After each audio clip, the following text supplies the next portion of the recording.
Hi guys, so I'm pre-filming this video. I don't know when it's going up. I just thought I have a spare moment, so why not pre-film a video just to make my life a little more easier. And my hair is currently falling out, which is great. You know, I just gotta leave it. But today's video is what I take in my Disney parks bag. I'm not going to specify the park. Like I said before, I've only ever been to Walt Disney World. However, I don't think the stuff would really differ between parks. So yeah, and I also haven't been to a Disney park since 2016, so this might be a little like outdated in a way that it might not apply to all of it. And like I said, I've been to Disney World, so some of it is more tailored to the heat and what they have available there. So to start with, I'll probably show you the bag. This isn't the same bag that I took, but it's by the same people and it's the same design, just a different pattern. So this is the Disney and Cath Kids and Peter Pan bag. And it's just great. It has quite a lot of pockets. It has this front pocket, this back pocket, and then a pocket here, which I use for like a MacBook. But obviously I wouldn't take that to parks with me, but it's just great to have the extra back pocket. If you get like a picture, you can just slide it in and you know that it is safe. So I took a floral one of this last time, and they're great just because they are waterproof and they're just quite clean and they're quite squishy, so they can go quite flat, but they also fit quite a lot of stuff in them. So obviously if you're going to the Disney parks, you will have your park tickets, or if it's Disney World, you'll have your magic bands. So these are my two magic bands from my trips in 2014 and 2016.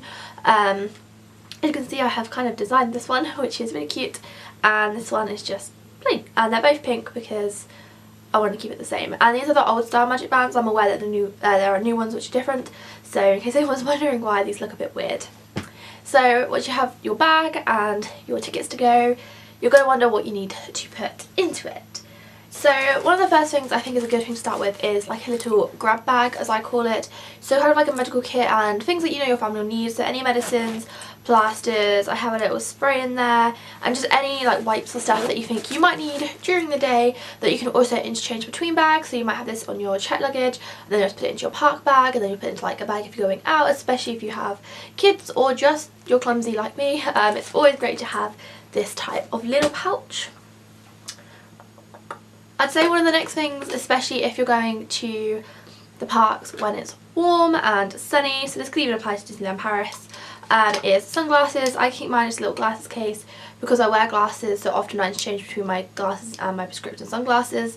So yeah, these are just a pair from Primark that I wear when I have contact lenses in, which are just simple and really cute, and just keep them in a case to keep them protected, because especially if you go on rides, your bag does get quite squished, so you want to make sure that they are safe.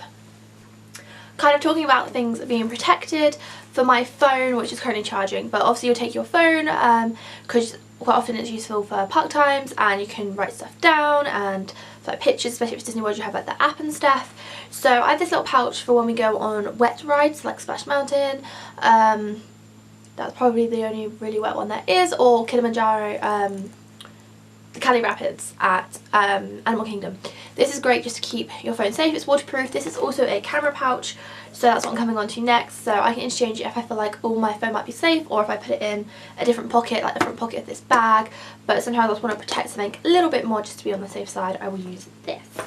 So next up, cameras. I often take quite a few cameras. I have the camera on my phone. I didn't take this one last time because I didn't have it, but I use my iPod to do this. I have my little vlogging camera, which also takes lovely pictures, which whenever I next go, which I hope to not be too soon, just to any Disney park, I would definitely be taking this. And also for nice photos, I take the camera I'm currently filming on. So this is a Sony Cybershot DSC-HX80. It's a really confusing name, but it's really good, and it's the one with the flip out screen. And I think this was like, I don't know, like $250 at the most. It might not even have been that much. And my Canon is just a Canon 1200D with the standard lens. But yeah, so if you're taking cameras, the next thing you also want to take is SD cards. SD cards, because you will fill them up, and unless you have an external hard drive with you and a computer, you can't upload them, so you want to make sure that you can save them everywhere. I only have one to hand because they're in all of my cameras at the moment. And where is it gone? And also, like I said, if you're taking electronics, a portable charger and a lead are definitely a must.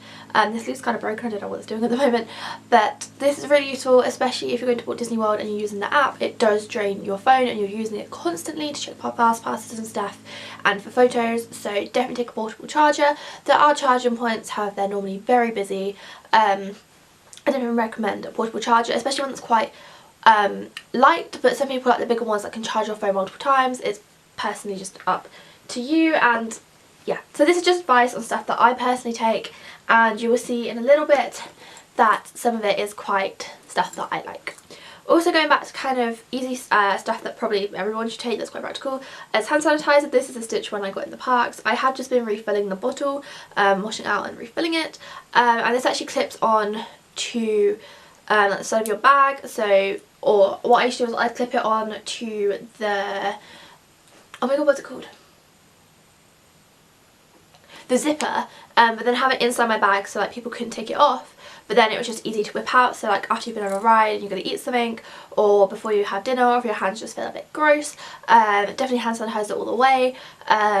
It's just really easy. Also, something that I don't have, speaking about food, would be definitely take some snacks, because food in the parks is quite expensive, and also just everyone loves snacks really.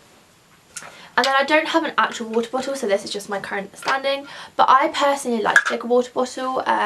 Last time we was on a dining plan, so we had water in the morning in bottles. So what we would do is we would fill up, I had a 1 litre water bottle, and we have a little clip, I don't know where it's gone, it's somewhere in like a travel pouch that we have, where we keep lots of travel things, that clips onto the bag. So these calf clipping bags have these little straps which are really useful for clipping things onto. So I clip my bottle on to that, and we'd fill it up in the morning with water, bottled water that would get like breakfast or stuff, because we had the refillable drinks, but you'd also get a drink. And then we use the ice machine just to ice it up a bit, and we'd drink that not just on the way to the parks and when we first got there.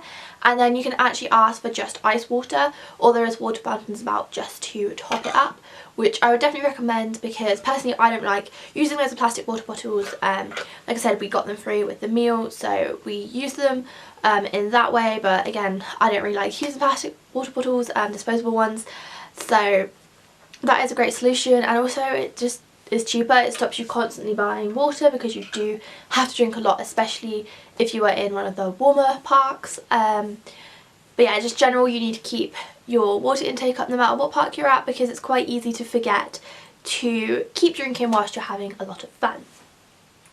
So now on to the things that are quite practical and also quite personal. So I take 2 purses, and I'll get on to why I take 2 in a moment. So I got these 2 quite recently, but I take very similar purses before. So I have one big purse that I keep like all my cash in. I actually have a set travel one, but it's about this size, because I don't keep every single piece of cash, because you shouldn't do that, but I keep most of the cash I need for the day in there. And then it's also great for storing receipts to work out how much you have spent, and also just any other little card you need. And oh, I didn't zip up my money. But yeah, it's great because it has a lot of card places, and we like to play the Sorcerers of the Magic Kingdom game, so it's great for storing those in there as well. And then I like to have a coin purse, just because I like to collect the pressed pennies, so just keeping all of the quarters and the pennies in one separate purse, knowing where they are and easy to grab is great. And this is a little Cogsworth one from Primark, which I really want to start using, and it's just so adorable. They did have a few like the Chip, Mrs. Potts, Lumiere and the Wardrobe, and they've recently brought out an Alice range. So if you go to the park soon, definitely look at one of these if you want to take a little coin purse or just a cute little purse, because they are adorable. So onto the coin purses, the pressed pennies. I take a pressed penny book, so I can keep all of my pennies in there. I get a new one each trip because I like to separate my pennies, so I know where I got them from, which is a bit weird because I do sometimes end up with duplicates, but I do like to kind of keep one separate. So I have one for each park. So we have Epcot, Magic Kingdom, Animal Kingdom and Hollywood Studios, and then these are the big expensive ones. So I got 2 from Epcot and 1 from Hollywood Studios. Oh no, 1 from Epcot, 1 from my resort, which was close to Epcot, and then Hollywood Studios, which nice and simple, and it folds up really well and is really light. I got this in the parks, and on the back it says it was $9.99. So onto like collecting stuff. Also, if you get autographs, take an autograph book and a pen. This is Essential Disney that you really need, and I have the one where you get the signature and the photo, which I thought was really adorable, and I actually filled it all up, which was great. The last person to fill it up was Peter Pan, and the one before that was Stitch, and they were Stitch, and they're the two who I really wanted to meet. And we also got Tinkerbell, so I made her go there because I wanted to meet Peter so they could be together, which is a bit sad, but that's how I wanted it. And definitely take a pen because the characters don't always have a pen, and Sharpies are easier for them to hold. And also on to collectibles is I like to pin trade, so I always take a lanyard. I often buy a lanyard, but my lanyard is with me, and this often ends up in my bag because I don't like wearing it on rides and I don't want to lose it. And if you meet Baymax, you also have to take it off. And then I have the pins, which are on my pinboard at the moment, pins that I want to use on there to trade. And yeah, it's quite simple. I often have a side trading and keeping side, so I know, and obviously I keep track of that throughout the day. Now on to the last few things. I feel like I've probably forgot some quite obvious things, but like I said, I haven't been to a park in a while. I like to take a hairband just because I have quite long hair and it does get quite hot and sweaty, and also for rides it's quite easy just to shove it up instead of having it going all everywhere and not seeing. So if you're going to one of the warmer parks, or if you're going somewhere like just Disneyland Paris in summer, I would definitely recommend a hat. This is just a Mickey hat I got in Walt Disney World in 2014. It's a boy's one, but I liked it, it was cute. And also mini ears. So like I said, often from rides might end up in the bag. This is just a cute Minnie Mouse bow, which I really like, and it's not sitting on my head properly because I have to move my glasses around and my bobby pins around, but yeah, it's really cute. And I kind of want to keep this on for the last bit of the video. Okay, so my camera cut off the last bit that I was filming, and I thought my camera hadn't recorded the first one, so I tried to film it again, and my camera's just been difficult today. But I'd just like to say that everything does fit in my bag, and probably more, especially if I buy stuff throughout the day. And let me know down below if there's anything you think I've missed, or things that you include. And yeah, I'll see you guys next time. Bye!